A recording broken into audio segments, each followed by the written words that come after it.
ህይወትህን ለመቀየር ጨክነህ እነዚህ 5 ነገሮችን አድርግ። አንደኛ፣ ሰዎችን ማስከፋት መለማመድ። ለሁሉም ሰው እሺ ማለት የራስህ ህልም ገዳይ ነው። ለራስህ እድገት ሲባል አይሆንም በማለት የሚቀየሙ ሰዎች ካሉ ይቀየሙ። ያንተ ህይወት የሌሎች ሰዎችን ስሜት መጠበቂያ ቢሮ አይደለምና። ሁለተኛ፣ አማራጭ ቢን ወይም ፕላን ቢን ማቃጠል። ይህ ካልተሳካ ወደዛኛው ሄዳለሁ የሚል አማራጭ ሲኖር አእምሮ ሙሉ አቅሙን አይጠቀምም። ወደ ኋላ ማመለሻ ድልድይ ወይም ወደ ሌላ ነገር መዘዋወሪያ ድልድይን አፍርስ። አማራጭ ማጣት ታላቅ ጉልበትን ይሰጣል።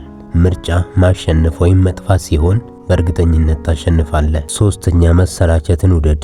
ስልክህን አስቀምጥ። ፊልም አትይ፣ ሙዚቃ አትስማ።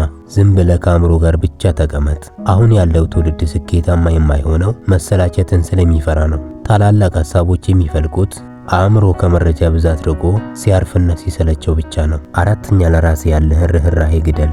ዛሬ ደስ አይለኝም፣ ደክሞኛል፣ ነገ ይደርሳል የሚሉ የውስጥ ድምጾችህን እንደ ውሸታም ጠላት ቁጠራቸው። ለራስህ ማዘን ስታቆም ዓለም ላንተ መታዘዝ ትጀምራለች። ስሜትህ ሳይሆን እቅድህ ይምራ። ስሜት ተለዋዋጭ ነው፣ ዲሲፕሊን ግን ቋሚ ነው። አምስተኛ፣ መገፋትን ወይም ሪጀክሽንን እንደ ስፖርት ቁጠረው። ሰዎች አንተን ወይም ሐሳብን እንዲቀበሉ አትጠብቅ። ሆን ብለህ ሰዎች አይሆንም የሚሉ ቦታ ላይ ገብተህ ሞክር። መገፋትን ወይም ውድቀትን መፍራት ስታቆም ወይም ስትደነዝዝ በራስ መተማመን ጣራ ይነካል። ስኬት የሚገኘው ብዙ አይሆንም የሚባሉ ነገሮችን አልፎ ነው።